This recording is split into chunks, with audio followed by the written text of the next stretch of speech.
दोस्तों आपके अपने चैनल बुक विस्पर तहे है। दिल से आज हम स्वागत हो। बात करने वाले हैं 15 ऐसी स्ट्रेटजी के बारे में जिनको खुद सक्सेसफुल लोग यूज करते हैं, जो आपकी प्रोडक्टिविटी को नेक्स्ट लेवल पर इंक्रीज कर देगी, स्ट्रेस को कम कर देगी, आपके हेल्थी वर्क लाइफ को बैलेंस रखेगी। आज की इस डिस्ट्रैक्शन से भरी दुनिया में टाइम को मैनेज करना बहुत जरूरी है। आज की इस दुनिया में आपका पूरा दिन सिर्फ मोबाइल की नोटिफिकेशन चेक करने में ही गुजर जाता है, और इतना ही नहीं, ये नोटिफिकेशन आपका वैल्यूएबल टाइम को भी वेस्ट करते हैं। टाइम एक ऐसी चीज है जिसको आप चाह के भी वापस नहीं ला सकते हो। तो आपको जो भी करना है वो आपको आज और अभी करना होगा। आपके पास पूरे दिन में 1440 मिनट होते हैं। इनका आपको कैसे यूज करना है ये बहुत ज्यादा इंपॉर्टेंट हो जाता है। केविन क्रूज ने अलग अलग सक्सेसफुल लोगों पर रिसर्च किया और उनका इंटरव्यू लिया। उनमें Mark Cuban, Richard Branson and Jack Dorsey ये सभी शामिल थे। क्या आपने कभी सोचा है कि काश मेरे पास और टाइम होता तो मैं health, family and personal goals के लिए और ज्यादा टाइम दे सकता था। केविन क्रूज ने 7 billionaires, 13 Olympic athletes, 29 top performing students and 234 entrepreneurs का इंटरव्यू लिया। इस सब ने सक्सेस को पाने के लिए जो भी स्ट्रेटजी यूज की, उन सभी को केविन क्रूज ने इस बुक में बताया है। तो चलिए शुरू करते हैं आज की book summary, 15 secret successful people know about time management by Kevin cruise. हम इस समरी में उन 15 सीक्रेट को जानने वाले हैं। Secret number 1, time is your most valuable asset. Time हमारे लिए सबसे वैल्यूएबल एसेट है, क्योंकि सबको पता है एक बार अगर टाइम निकल गया तो कभी नहीं आने वाला। उदाहरण के लिए, एम्प्लॉय को 2 कामों में से एक चुनना है, या तो रोज की तरह रेगुलर ईमेल का जवाब देना या हाई प्रायोरिटी वाले प्रोजेक्ट पर काम करना जो सीधे कंपनी को अफेक्ट करता है। ये मानते हुए कि टाइम लिमिटेड है, वे हाई प्रायोरिटी वाला प्रोजेक्ट के लिए अपना ज्यादा टाइम देना चुनते हैं, क्योंकि यह कंपनी के लॉन्ग टर्म गोल्स को पाने के लिए जरूरी होता है, भले ही फिर दोनों काम अर्जेंट लगते हों। इसी तरह पर्सनल लाइफ में किसी पर्सन के पास सोशल मीडिया पर स्क्रॉल करने में समय बिताने या किसी बुक को पढ़ने के बीच ऑप्शन हो सकता है। टाइम की वैल्यू को समझते हुए वे उस समय को बुक पढ़ने में लगाते हैं, तो वे जरूर कुछ वैल्यूएबल चीज सीखेंगे जिससे उन्हें खुशी मिलती है और लाइफ इंप्रूव भी होती है। दोनों सिचुएशन में ये पहला सीक्रेट हमें ये बताने की कोशिश कर रहा है कि टाइम बहुत वैल्यूएबल है, इसे वेस्ट मत कीजिए, अपने समय को हमेशा जरूरी काम में लगाइए। Secret number 2, master the 168 hour week. ये सीक्रेट हमें सिखाता है कि अगर आपके पास काम ज्यादा है तो उनको एक दिन के हिसाब से नहीं, बल्कि पूरे हफ्ते के हिसाब से आप हर काम के लिए टाइम बांट सकते हैं। इमेजिन कीजिए कि एक student education, part time work, social activities और पर्सनल हॉबीज के बीच बैलेंस बना रहा है। केवल रोज के कामों पर फोकस करने के बजाय वो पूरे हफ्ते पर फोकस करने की अप्रोच अपना सकता है। वो स्टूडेंट मंडे को अपना स्कूल का काम कर सकता है और फ्राइडे, वेंसडे को वो अपने दोस्तों को मिलने के लिए टाइम निकाल सकता है। सेल्फ केयर एंड रिलैक्सेशन की जरूरत को पहचानते हुए वो पूरे हफ्ते हर सुबह एक्सरसाइज एंड मेडिटेशन के लिए 1 घंटा फिक्स कर सकता है। वो अपने पर्सनल हॉबीज पूरे करने के लिए वीकेंड में समय निकाल सकता है, जिससे उसके 160 घंटे का यूज पूरे तरीके से हो सके। पूरे हफ्ते पर सोचकर इस अप्रोच से स्टूडेंट अपनी कमिटमेंट्स एंड एक्टिविटीज को एक समान तरीके से पूरा करने के लिए टाइम निकाल सकते हैं। चलिए बढ़ते हैं अपने तीसरे सीक्रेट की तरफ। Secret number 3, know where your time goes. तीसरा सीक्रेट हमसे ये कहना चाहता है कि हमें पता लगाना होगा कि हमारा टाइम आखिर कहाँ जा रहा है या कहाँ वेस्ट हो रहा है। मान लीजिए कोई एम्प्लॉय को एक प्रोजेक्ट मिला है, पर वो एम्प्लॉय उस प्रोजेक्ट को एफिशिएंटली कर ही नहीं पा रहा है, उसके पास टाइम ही नहीं बच रहा है उसको पूरा करने के लिए। फिर वो डिसाइड करता है कि मैं पूरे हफ्ते अपने टाइम को ट्रैक करूंगा, आखिर में टाइम कहाँ वेस्ट कर रहा हूँ। पूरे हफ्ते में वो एवरी वर्क मीटिंग, ईमेल का जवाब देना, social media, project work, break और पर्सनल एक्टिविटीज पर स्पेंड किए गए समय को ध्यान में रखते हुए अपनी एक्टिविटीज को केयरफुली रिकॉर्ड करता है। हफ्ते के अंत में वो अपने टाइम को एनालाइज करता है और पाता है कि उसके दिन का एक इम्पॉर्टेंट हिस्सा नॉन अर्जेंट मीटिंग्स और सोशल मीडिया पर स्पेंड होता है। उसे एहसास होता है कि ये एक्टिविटीज उसके प्राइमरी गोल्स के हिसाब से नहीं हैं या उसकी प्रोडक्टिविटी में महत्वपूर्ण कंट्रीब्यूशन नहीं देती हैं। इस इंफॉर्मेशन का यूज करके वो बदलाव लाता है। जब पॉसिबल हो तो वो नॉन एसेंशियल मीटिंग्स में हिस्सा न लेकर, या जो मीटिंग्स वैल्यूएबल नहीं है उन्हें रिजेक्ट कर देता है। वो काम के घंटों के दौरान सोशल मीडिया के यूज को भी लिमिटेड करता है। ब्रेक के दौरान इसके लिए स्पेशल टाइम निकालता है। उसने अपने टाइम को ट्रैक करके ये सब पता लगा लिया कि उसका टाइम कहाँ वेस्ट हो रहा है, और फिर उसने ज़रूरत के हिसाब से हर चीज़ के लिए अपना टाइम बांटा। इस तरह उसने अपने टाइम को अच्छे से मैनेज किया। Secret number 4, focus on your most important tasks. ये सीक्रेट हमें बताता है कि हमें सिर्फ सबसे इंपॉर्टेंट काम पर ही फोकस करना चाहिए। वैसे तो दिन में हमारे पास करने को कई सारे काम होते हैं, पर आपको आपका सबसे ज्यादा समय सिर्फ उसी काम पर देना चाहिए जो सबसे ज्यादा जरूरी हो। मान लीजिए कि एक एंटरप्रेन्योर अपना कोई प्रोडक्ट लॉन्च करने जा रहा है। उसमें उसको कई सारी प्रॉब्लम आएंगी और उसके पास कई सारे काम भी होंगे करने के लिए, जैसे developing the product, marketing, managing finances and networking. वो अपने काम को प्रायोरिटी के हिसाब से सेट कर सकता है। फॉर एग्जाम्पल, वो जान लेता है कि मुझे प्रोटोटाइप बनाने के लिए बहुत कम समय बचा है, तो वो बाकी कामों को रोक करके पहले प्रोटोटाइप बनाने में अपना ज्यादा टाइम दे सकता है। बाकी दूसरे कामों को कम टाइम भी देगा तो चलेगा, जैसे मार्केटिंग और नेटवर्किंग, क्योंकि अगर आपका प्रोडक्ट ही अच्छा नहीं होगा तो मार्केटिंग और नेटवर्किंग उतना फायदेमंद नहीं होगा। तो अपने काम को प्रायोरिटी देते हुए अपने ऐसे कामों का पता लगाओ जो ज़्यादा ज़रूरी है, और ऐसे ही एंटरप्रेन्योर भी अपना वैल्यूएबल टाइम अपनी प्रायोरिटी के हिसाब से सेट कर सकता है और अपने टाइम को इफेक्टिवली यूज़ कर सकता है और अपने गोल को भी अचीव कर सकता है और बिजनेस में सक्सेस भी पा सकता है। Secret number 5, set specific goals. Specific goal का यहाँ मतलब है कि आपका गोल स्पेसिफिक होना चाहिए। अगर मैं आपको एग्जाम्पल से समझाऊँ तो मान लीजिए आपके लाइफ का गोल है कि मुझे बड़ा आदमी बनना है। अब ये गोल आपका स्पेसिफिक नहीं है। आपको ये तो पता है कि मुझे बड़ा बनना है, पर ये नहीं पता कि किस फील्ड में, किस इंडस्ट्री में बनना है, या आपको किस बिजनेस में बड़ा बनना है। ये सब आपको स्पेसिफाई करना पड़ेगा। चलिए हम एक और एग्जाम्पल से समझते हैं। मान लीजिए कि कोई प्रोफेशनल आदमी अपने करियर में एडवांसमेंट चाहता है। वो गोल बनाता है कि मुझे अपने करियर में प्रोग्रेस करना है। तो ये स्पेसिफिक गोल नहीं है। स्पेसिफिक गोल उसके लिए ये होगा कि मुझे आने वाले 2 सालों में इस कंपनी में मैनेजरियल रोल पर पहुंचना है। अब ये एक स्पेसिफिक गोल है। हम भी इसमें साफ साफ समझ सकते हैं कि आखिर वो इंसान चाहता क्या है।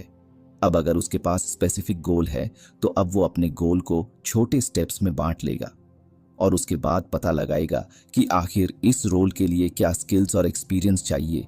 फिर उसके हिसाब से उसे पाने के लिए वो एक प्रॉपर प्लान बना सकता है। अगर उसको उसमें और कोई एजुकेशन की ज़रूरत है तो वो कर सकता है, या मेंटरशिप की ज़रूरत है तो वो कर सकता है। अब ज़रा सोचिए, हमने एक गोल को स्पेसिफाई करके उसको कितना आसान बना दिया।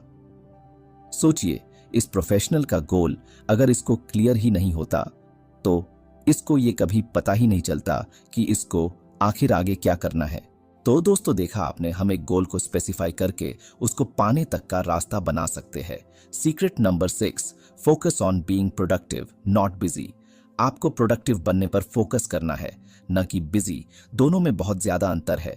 चलिए एग्जाम्पल से समझते हैं। मान लीजिए 2 लोग हैं, पर्सन ए, पर्सन बी। पर्सन ए जो है वो सारे काम एक साथ कर रहा है। वो अलग अलग मीटिंग को भी अटेंड कर रहा है, नॉन स्टॉप ईमेल के रिप्लाई भी करे जा रहा है और मल्टीपल काम एक साथ कर रहा है। और दूसरी ओर पर्सन बी है जिसने सभी कामों को एनालाइज करके सिर्फ अपना सबसे ज़रूरी और इफेक्टिव काम चुना करने के लिए। अब जो पर्सन ए है उसका पूरे टाइम दिमाग खराब रहेगा, क्योंकि वो बहुत सारे काम एक साथ कर रहा है और वो काम भी कर रहा है जो ज़रूरी नहीं है। और जो पर्सन बी है वो सिर्फ एक टाइम पे एक ही काम कर रहा है पर ज़रूरी काम कर रहा है। तो इन दोनों में पर्सन बी सबसे ज़्यादा प्रोडक्टिव है और सबसे ज़्यादा हाई क्वालिटी वर्क भी कर रहा है। अगर आपके पास काम ज़्यादा हो तो आपको सिर्फ वही काम करना होगा जो सबसे ज़्यादा ज़रूरी है। अगर आप भी पर्सन ए की तरह बिजी रहने लगे तो आप पर्सन बी से पीछे रह जाएंगे और पर्सन बी की तरह लाइफ भी एंजॉय नहीं कर पाएंगे, क्योंकि पर्सन बी तो एक टाइम पे एक ही काम कर रहा है। उसको तो कम प्रॉब्लम होगा, प्रॉब्लम तो पर्सन ए को होगी, क्योंकि वो एक टाइम पे मल्टीपल काम कर रहा है। तो इस सीक्रेट से हमने सीखा कि हमें फोकस रहना है, न कि बिजी।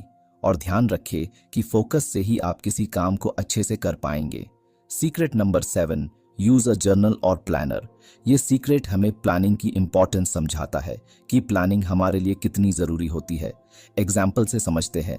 मान लीजिए कोई इंसान अपनी प्रोडक्टिविटी को इम्प्रूव करना चाहता है। उसने प्लानर का यूज़ करके अपने सारे टास्क को ऑर्गेनाइज कर लिए है।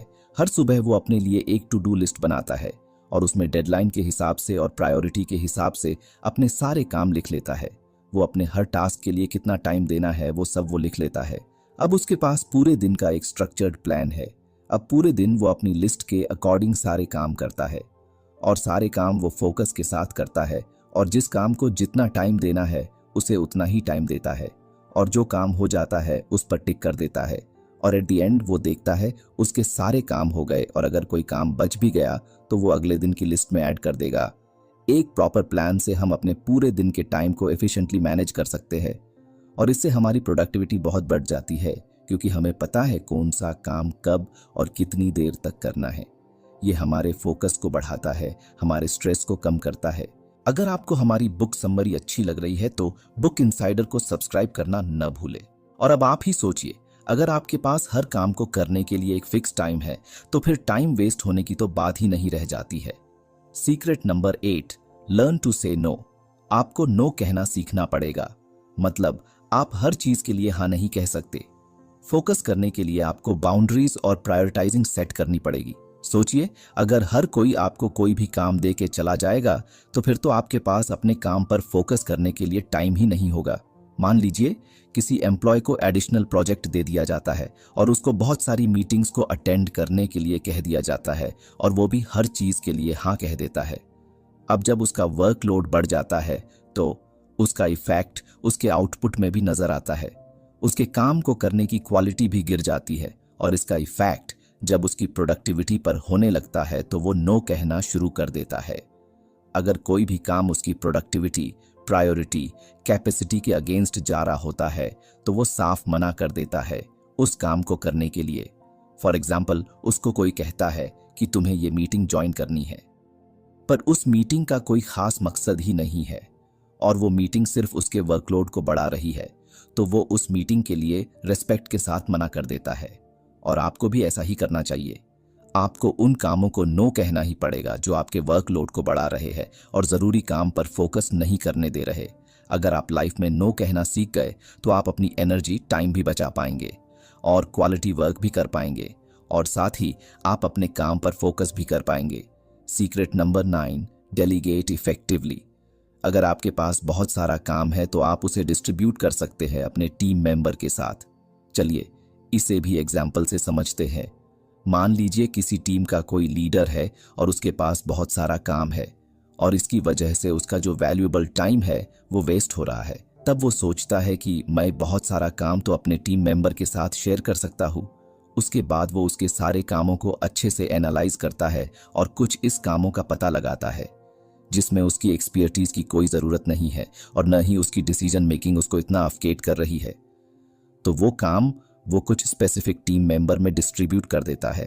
फॉर एग्जाम्पल, वो किसी को मीटिंग असाइन कर देता है, किसी को इवेंट ऑर्गेनाइज करने के लिए कह देता है। इस तरह से टीम लीडर अपने काम को डेलीगेट करके अपना पूरा फोकस और valuable time high level strategy बनाने में, टीम को मैनेज करने में और अपनी प्लानिंग में लगा सकते हैं और उन कामों में भी अपना टाइम लगा सकते हैं जिनमें असल में उनकी एक्सपर्टाइज की ज़रूरत हो। और ऐसा करने से आप अपने टीम मेंबर को एक अपॉर्चुनिटी भी दे रहे हो ताकि वो नई स्किल्स सीख सके। Secret number 10, use technology wisely.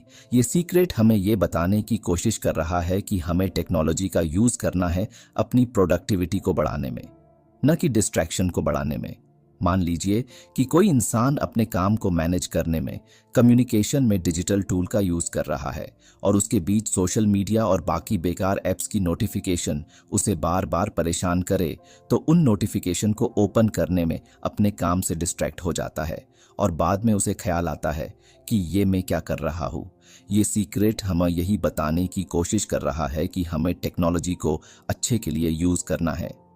आप इसके लिए कुछ स्ट्रेटजी यूज कर सकते हैं, जैसे जो जरूरी ऐप्स नहीं है उनकी नोटिफिकेशन ऑफ करना, अपने काम के टाइम पे कुछ स्पेसिफिक टाइम सेट कर सकते हैं आप अपने ईमेल और नोटिफिकेशन को चेक करने के लिए। फॉर एग्जाम्पल, आप हर दिन के एंड में 30 मिनट सेट कर सकते हैं कि इन 30 मिनट में सभी सोशल मीडिया और ईमेल को चेक कर लूंगा और बाकी पूरा दिन आप अपने काम से डिस्ट्रैक्ट नहीं होंगे। टेक्नोलॉजी की तरह हर चीज अच्छी भी होती है और बुरी भी। आज के ज़माने में टेक्नोलॉजी के कई सारे फायदे हैं तो नुकसान भी है। अगर आप हर चीज़ को लिमिट में और अच्छे के लिए यूज़ करते हैं तो आपकी प्रोडक्टिविटी ज़रूर बढ़ेगी। Secret number 11, batch similar tasks together. ये सीक्रेट हमें हमारे टाइम को बचाने और प्रोडक्टिविटी को बढ़ाने के लिए एक और अच्छी ट्रिक बताता है, और वो है कि हमें एक जैसे कामों के लिए ग्रुप बना लेने चाहिए। मान लीजिए कोई फ्रीलांसर है जो राइटर है और बहुत सारे प्रोजेक्ट एक साथ करता है। आर्टिकल लिखने के भी 2-3 प्रोजेक्ट है, रिसर्च के भी प्रोजेक्ट है और भी कई सारे प्रोजेक्ट है। अब उसके पास 2 चॉइस होती है, या तो वो रैंडमली कोई सा भी काम कभी भी कर ले, या फिर वो सिमिलर कामों का एक ग्रुप बना ले और उनके लिए एक स्पेसिफिक टाइम सेट कर ले। जैसे वो मॉर्निंग में आर्टिकल राइटिंग का सारा काम कर सकता है, आफ्टरनून में वो रिसर्च का काम कर सकता है, इवनिंग में वो और कोई अपना काम कर सकता है। अब जरा सोचिए, अगर वो कोई सा भी काम कभी भी करता है तो उसको अपना काम और उसमें यूज होने वाले सारे रिसोर्सेज भी बार बार बदलने पड़ेंगे। मान लीजिए उसके पास 3 प्रोजेक्ट आर्टिकल लिखने के हैं और 2 रिसर्च के। अगर पहले वो एक राइटिंग का काम पूरा कर लेता है तो उसको फिर रिसर्च के लिए अलग वेबसाइट और टूल ओपन करने पड़ेंगे, और अगर वो फिर से आर्टिकल राइटिंग का काम करेगा तो रिसर्च के टूल ऑफ करके वापस राइटिंग के टूल ओपन करने पड़ेंगे। अब जरा सोचिए इसमें उसका कितना सारा टाइम वेस्ट होगा। तो इसीलिए सिमिलर कामों की ग्रुपिंग बहुत जरूरी है। अगर आपको हमारी बुक समरी अच्छी लग रही है तो बुक इनसाइडर को सब्सक्राइब करना न भूलें। Secret number 12, use rituals to maximise productivity. आप अपनी प्रोडक्टिविटी को बढ़ाने के लिए रिचुअल या रूटीन बना सकते हैं। मान लीजिए कोई एंटरप्रेन्योर है जो अपने काम करने की प्रोडक्टिविटी को बढ़ाना चाहता है, तो उसने अपना एक मॉर्निंग रिचुअल बनाया कि वो सुबह जल्दी उठेगा और एक्सरसाइज मेडिटेशन करेगा और अपने गोल को याद करेगा। अब इस रिचुअल को लगातार फॉलो करके वो अपनी एनर्जी भी बूस्ट कर सकता है, क्योंकि उसको अब डेली प्लान करने की कोई ज़रूरत नहीं है। उसकी एक रिचुअल बन चुकी है कि उसको क्या करना है, और वो मेंटली तरीके से कामों को करने के लिए प्रिपेयर रहेगा और इसकी वजह से उसका माइंडसेट भी फोकस रहेगा। इसी तरह का हम एक और एग्जाम्पल समझ सकते हैं कि कोई अपने डे के एंड के लिए रिचुअल बना सकता है। वो उसमें अगले दिन के लिए टू डू लिस्ट बना सकता है। वो अपने काम करने की जगह वो अच्छे से ऑर्गेनाइज कर सकता है। उसने आज क्या अच्छा काम किया उनको याद कर सकता है और अपने अगले दिन के लिए एक क्लियर प्लान भी बना सकता है। तो कहने का सीधा सा मतलब ये है कि आपको भी अपने दिन में रिचुअल बनाने चाहिए जिससे आप अपनी लाइफ में फोकस रह सके। Secret number 13, stay healthy. इस सीक्रेट में ये बताया जा रहा है कि प्रोडक्टिविटी और टाइम मैनेजमेंट के चक्कर में आप अपनी हेल्थ को नहीं भूल सकते। फिजिकली और मेंटली हेल्थी रहना भी बहुत जरूरी है। मान लीजिए कोई प्रोफेशनल है जो अपने काम में इतना बिजी है कि वो कभी कभी अपने खाने को ही मिस कर देता है और कभी तो एक्सरसाइज के लिए टाइम ही नहीं निकाल सकता है।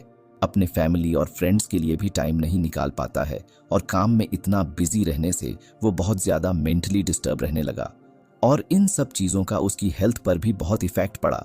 फिर उसने डिसाइड किया कि मैं अपनी हेल्थ के लिए भी टाइम बचाऊंगा। उसने एक प्रॉपर रूटीन बनाया जिसमें वो प्रॉपर एक्सरसाइज, प्रॉपर पानी पीना, सही नींद लेना, ये सभी उसमें आते हैं।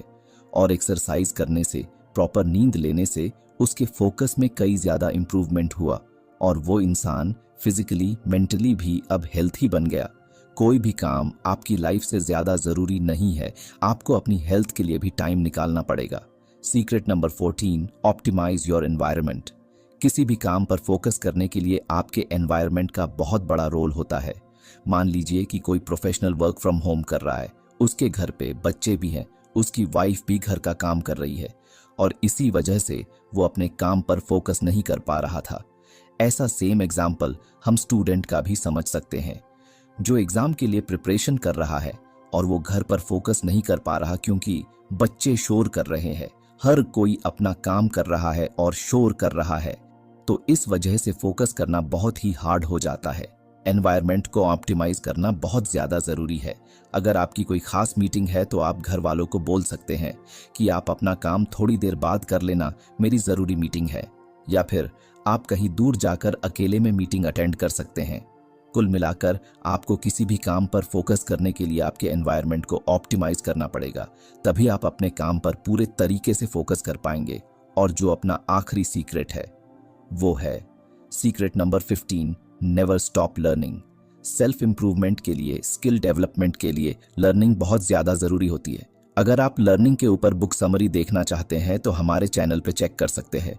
आज के जमाने में लर्निंग बहुत ज्यादा जरूरी हो जाती है क्योंकि आज के टाइम पे हर एक काम में नई टेक्नोलॉजी यूज हो रही है और इन टेक्नोलॉजी को यूज करने के लिए आपको